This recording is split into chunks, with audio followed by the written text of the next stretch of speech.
যতই হোক স্কোয়াডে একজন দুর্বল প্লেয়ার নিয়ে অন্তত সেই আমলে গ্লোবালে টপ 1 ধরা যেত না। তাই তারা গ্র্যান্ড মাস্টার তো ঠিক উঠতে পেরেছিল, কিন্তু গ্লোবালে টপ ধরতে পারেনি। এটা তাদের সবার মনে একটা ক্ষোভ তৈরি করে। তাই তাদের স্কোয়াডে বাইরের যে 2টা টিমমেট ছিল তারা 2 নম্বর ভাইটিকে বাদ দিয়ে দিতে বলে স্কোয়াড থেকে। নম্বর ভাইটা কেন জানি না ওই দিন 2 নম্বর ভাইটার পক্ষ নিয়ে বলেছিল, না আমি যদি গ্লোবালে উঠি তাহলে এই 2 নম্বর ভাইটাকে নিয়েই উঠবো, তাছাড়া আমি গ্লোবালে যেতে চাই না। আর এটার জন্য তখন তাদের স্কোয়াডটাও ভেঙে যায়। তবে একটা জিনিস কিন্তু মজবুত হয়েছিল, সেটা হচ্ছে এই 2 জনের বন্ধুত্ব।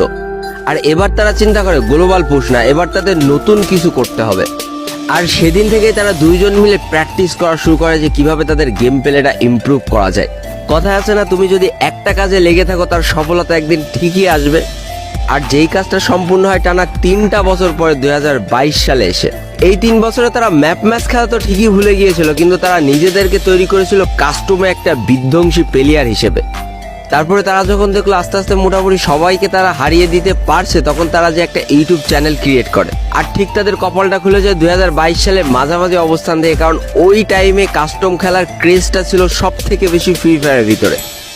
অর্থাৎ 4 ভার্সেস 4, 1 ভার্সেস 1 এইগুলোর চাহিদা ছিল সেই সময় সব থেকে বেশি, আর তারা নিজেদেরকে তার জন্যই তৈরি করেছিল। তবে একটা কথা বলে রাখা ভালো, সবার কপাল আমার মতো ভালো নাও হইতে পারে যে 1 টাকা খরচ না করে ইউটিউবার হয়ে গেলাম। তো দ্বিতীয় ভাইটা যখন একটু একটু করে ইউটিউবে গ্রো করছিল তখন তার পিসির গ্রাফিক্স কার্ডটা নষ্ট হয়ে যায়। আর ভাই দ্বিতীয় ভাইটার বাসার লোক গেম প্লেটাকে খুব বেশি সাপোর্ট করতো না, তাই নতুন একটা গ্রাফিক্স কার্ড চাওয়ার ক্ষমতা তার ছিল না। তো এখানে তার ফ্রি ফায়ার ক্যারিয়ারটা আস্তে আস্তে শেষ হতে শুরু করে, কারণ তার গ্রাফিক্স কার্ড নেই, পিসিতে প্রচন্ড পরিমাণ ল্যাগ দিতে শুরু করে। তো আমাদের যে দ্বিতীয় ভাইটা ছিল সে আস্তে আস্তে প্রায় গেম প্লে ছেড়ে দিতেই লাগে, কিন্তু আমাদের প্রথম ভাইটা ঠিক এই সময় তার বন্ধুত্বের আসল পরিচয়টা দেয়। অর্থাৎ তার কাছে কিছু টাকা জমানো ছিল এবং তার সব থেকে শখের একটা ফোন ছিল আইফোন XR, এবং সেটাও সে বিক্রি করে দিয়ে অনেকগুলো টাকা এক জায়গায় করে তার বন্ধুকে একটা গ্রাফিক্স কার্ড কিনে দেয়। আর এই গ্রাফিক্স কার্ডটা তার খেলার স্পিডটা যেন কয়েকশো গুণ বেশি বাড়িয়ে দিয়েছিল, কারণ এটাই ছিল তার বন্ধুর দেওয়া একমাত্র উপহার, যেটা তার সব থেকে বেশি পছন্দের ছিল। এটা পাওয়ার পর থেকে তাদের খেলা কয়েকশো গুণ ভালো হয়ে যায় এবং তাদেরকে সবাই ভয় পেতে শুরু করে ওই সার্ভারের।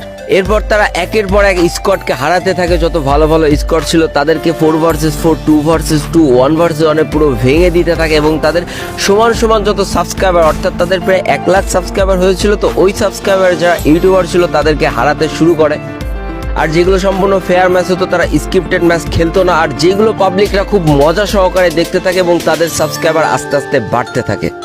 এই করতে করতে তাদের সাবস্ক্রাইবার যখন 8 লাখ পার হয়ে যায় তখন 2 বন্ধুত্বের মাঝখানে একটা বিরাট সমস্যা এসে হাজির হয়।